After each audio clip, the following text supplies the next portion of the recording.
Hi, I'm Steph, and on behalf of World English's Team Singapore, I'm going to be talking a little bit today about Singaporean English. English was originally brought to Singapore through British colonization for trading purposes. Under British rule, the government solely used English, and consequently, it was taught in schools. When Singapore gained its independence, the government decided to designate Standard English as its lingua franca for several reasons, including its prominence in the international trade and the sciences, and its place as an ethnic-neutral language. In Singapore, there is a wide diversity of languages and cultures that many people identify as being their first language or first culture. These are most commonly Chinese, Malay, and Tamil. Because of this, there are many different languages spoken more or less interchangeably with other languages in Singaporean homes.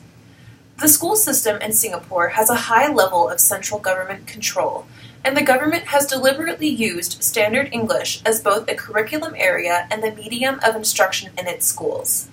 Singaporean schools are required by law to be bilingual, using English plus one other language, wherein math and science are taught solely in English.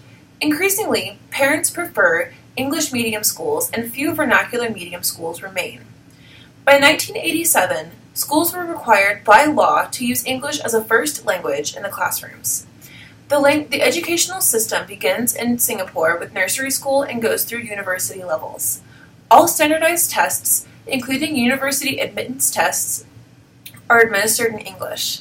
Before Singaporean independence, classes were conducted in Malay, Mandarin, or Tamil, depending on which was most prominent in the local area, while there were a few government-run and government-funded schools that used English as the medium of instruction, although many schools taught English as a content area.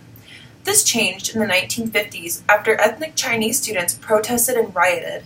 The government committee, funded to explore the reasons for this hostility, found that students who spoke English were better educated and had better jobs, while the ethnic Chinese population lacked the opportunities. The centralized government encouraged more English, and increasing numbers of schools turned to English medium for instruction.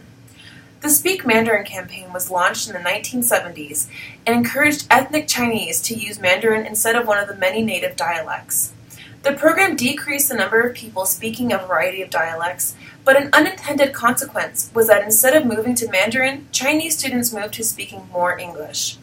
As English fluency and literacy has risen, local dialects, particularly those with fewer speakers, have decreased. Because of the dominance of English in the school system, English is now the primary language spoken in Singapore. However, there are two main recognized forms: Standard Singapore English and Singapore Colloquial English, which is more commonly known as Singlish. Most Singaporean people today speak 2 to 3 languages. In 2000, the then Prime Minister Goh Chok Tong initiated a movement called the Speak Good English movement, where the government was trying to replace Singlish with Standard English. In order to get people to speak English closer to Standard English, fun videos about grammar were released with the intention of helping people develop their spoken and written English skills.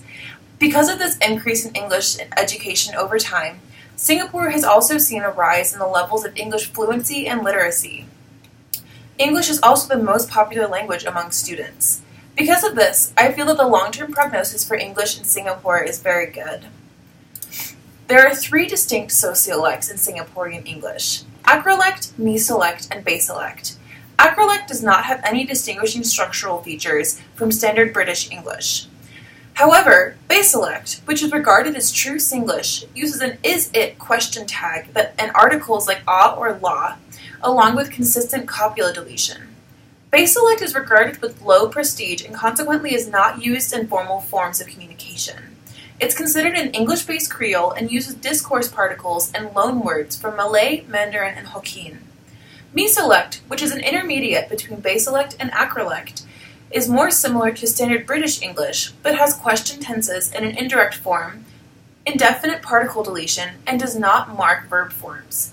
In the video for Group Project 2, you can hear a number of these features. Thank you!